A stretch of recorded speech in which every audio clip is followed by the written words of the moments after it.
জাদু করে ব্যবসার ঠিকানা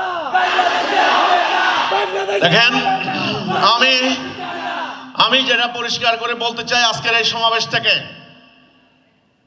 হাতিয়ায় জাহাজ মারাতে যেখানে ষড়যন্ত্র করে পরিকল্পিতভাবে চরমোনাইয়ের মুরিদরা, তোমরা যখন অকারেন্স করো দলের নাম ব্যবহার করো না, তোমরা দলের কোনো সাইনবোর্ড ব্যবহার করে না, তৌহিদি জনতা ইত্যাদি ইত্যাদি আজেবাজে কিছু নাম ব্যবহার করো।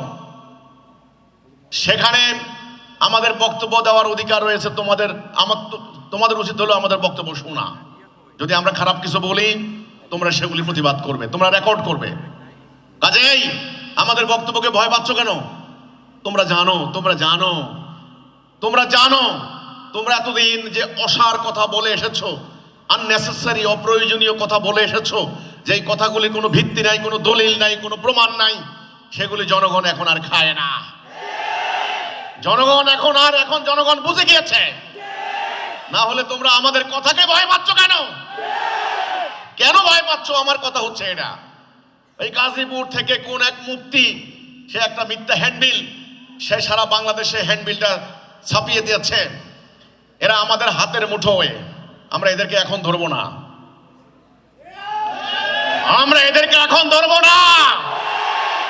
আমি জানি এদেরকে জনগণ ধরবে এদেরকে।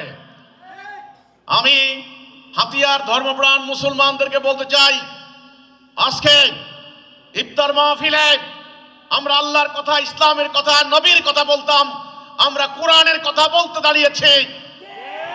যে সমস্ত উগ্রবাদী, ধর্ম ব্যবসায়ী, ধর্মান্ধ গোষ্ঠী, সাম্প্রদায়িক গোষ্ঠী সেদিন আজকে আমাদেরকে এই কথা বলতে দেয় নাই। আপনাদের উচিত হবে আমাদের বক্তব্য শোনা এবং তাদের অন্যায়ের প্রতিবাদ করা। আমি সাধারণ জনগণকে আহ্বান করব আজকের এই অনুষ্ঠান থেকে, যে আপনারা আমাদের কথা শুনুন। আমাদের কথা যদি অন্যায্য হয়, অন্যায় হয়, আপনারা আমাদেরকে বলবেন। আমরা কথা বলার অধিকার আমাদের রয়েছে, এটা হলো আমার কথা।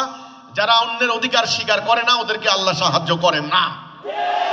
আর আমি হাতিয়ায় প্রশাসন যারা আছেন, পুলিশ প্রশাসন, আপনাদেরকে বলতে চাই, আপনারা আমাদের মানবাধিকার সমুন্নত করবেন। একটা মিছিল করলো আর আমাদেরকে আপনারা মিটিং করতে দিবেন না, একটা প্রতিবাদ করলো আর আমাদেরকে আপনারা অনুষ্ঠান করতে দিবেন না। এরা যদি আশকারা পেয়ে যায়, ইরাক দেখেন, সিরিয়া দেখেন, আফগানিস্তান দেখেন, ইরান দেখেন, ইনশাআল্লাহ বাংলাদেশের মাটিতে কোনো উগ্রবাদের ঠাঁই হবে না ইনশাআল্লাহ। এদেরকে আইনের আওতায় আনেন, এদেরকে গ্রেফতার করেন। আমার কথা হচ্ছে এইটা।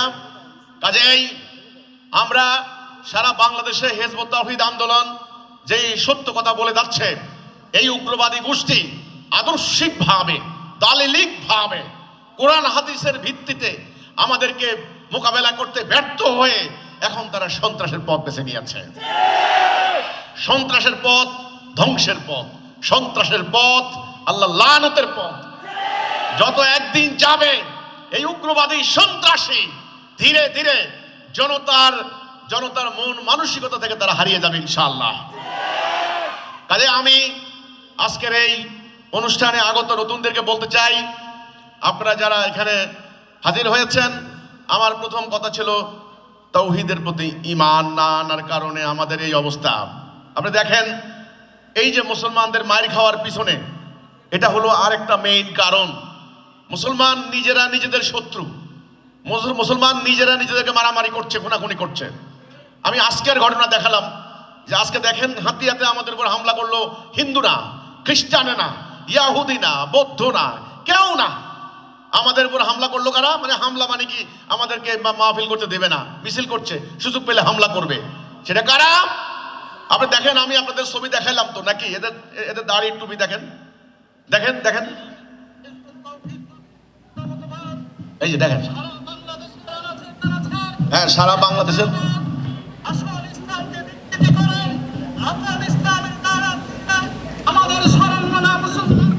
সরল মনা মুসলমানদেরকে নাকি আমরা মানে বিভ্রান্ত করে যাচ্ছি, সরল মনা।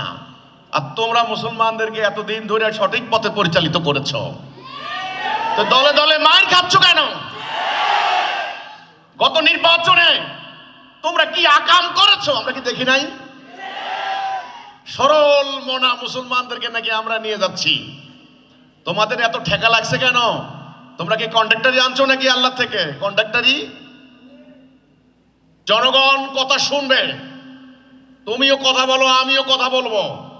হাতিয়াতে তোমরা কিছু সংখ্যা জনগণকে মিথ্যা ভুলভাল বুঝিয়ে এখন একটা সিন্ডিকেট করেছো, এটা বেশি দিন করতে পারবা না। আমার বক্তব্য জনগণ শুনবে ইনশাআল্লাহ। সরল প্রাণ মুসলমানদেরকে আমরা নষ্ট, তাহলে আমাদের কথা বলার অধিকার প্রতিষ্ঠা করো, তখন বুঝতে পারবো তুমি আসল মুসলমান। সত্যিকার মুসলমান হলে আমার তো তুমি কথা বলা বন্ধ করতে পারো না। তো আমি যে কথা বলেছিলাম, বিশ্বময় মুসলমানদের মার খাওয়ার পিছনে মেইন যে রিজন, মেইন যে কারণ, সেটা হচ্ছে এই নিজেরা দলাদলি, হানাহানি, মারামারি, একদল আরেক দলকে কাফের, মুরতাদ, শয়তান দেশ থেকে বের করে দাও। তখন তৃতীয় পক্ষ, শত্রু ইহুদি খ্রিস্টানরা সুযোগ পায়, সেখানে লন্ডন চালে হামলা করে। আমি প্রথম ইহুদি খ্রিস্টানকে দায়ী করছি না, প্রথম আমরা নিজেরা। দেখেন গত নির্বাচনের মানে শেখ হাসিনার পলায়নের পরে রংপুরে আমাদের বাড়িতে হামলা চালালো জামাত শিবির। ডাইরেক্ট আমরা বলেছি জামাত শিবির হামলা চালিয়েছে আমাদের রংপুরে। 14টা বাড়ি আগুন দিয়ে জ্বালিয়ে দিয়েছে, 14টা গরু লুট করে সন্ধ্যাবেলা জিয়াপত খেয়েছে এই জামাত শিবির। তারা করেছে, কিন্তু এগুলি আজ পর্যন্ত তারা কোনো বিবৃতি দেয় নাই। মামলা হয়েছে, প্রকাশ্যে আগুন দিয়ে জ্বালিয়ে দিয়েছে মিথ্যা কথা বলে যে এরা আমরা নাকি নবীকে অবমাননা করছি। তাহলে এখন দেখেন, গত নির্বাচনে জামাত শিবিরের বিরুদ্ধে আপনার হলো কওমি আলেমরা ফতোয়া দিয়েছে জামাত শিবির কাফের, জামাত শিবিরে ভোট দিলে ঈমান থাকবে না। তো আল্লাহর সাহায্য এখানে কিভাবে আসবে? সরমনায় আমাকে হামলা করবে, জামাত শিবির আমারে আক্রমণ করবে, আবার হলো জামাত শিবিরে কওমিরে আক্রমণ করবে, আমি আবার আরেকজনকে, এইভাবে তো আল্লাহর গজব করছে এই জাতির উপরে। এই জাতির উপরে আল্লাহর গজব।